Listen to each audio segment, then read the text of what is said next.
नमस्कार. महाराष्ट्र रफ्तार न्यूजच्या या बातमीपत्रात आपलं सगळ्यांचं सहर्ष स्वागत.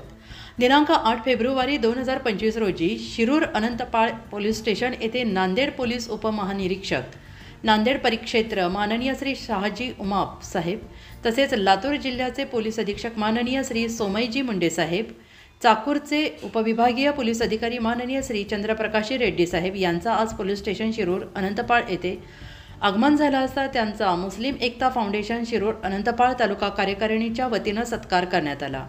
विविध मागण्यांचे त्यांना निवेदन देण्यात आले. अनेक सामाजिक विषयांवर चर्चा करण्यात आली आणि यावेळी शिरूर अनंतपाळ पोलीस स्टेशनचे पोलीस निरीक्षक विठ्ठलराव दराडे साहेब आणि पोलीस उपनिरीक्षक अनासपुरे साहेब, तसेच मुस्लिम एकता फाउंडेशनचे अध्यक्ष आणि साकोळ नगरीचे माजी सरपंच अब्दुल अजीज मुल्ला, पत्रकार मेहताबभाई शेख, नरसिंग शिंदे, व्यापारी जुबेरभाई तांबोळी, नवाजभाई चौधरी, उस्मानभाई मुल्ला, कासिम शेख, इस्माईल शेख, हुजूर शेख, रशीद शेख, सिकंदर शेख, मैनू शेख, यावेळी साकोळ बीटचे गोविंद मलबाडे साहेब, संदीप तिपराळे साहेब, एडले पाटील साहेब, राजेंद्र कांबळे साहेब, तसेच शिरूर अनंतपाळ पोलीस स्टेशनचे सर्व स्टाफ आणि तालुक्यातील अनेक पदाधिकारी उपस्थित होते.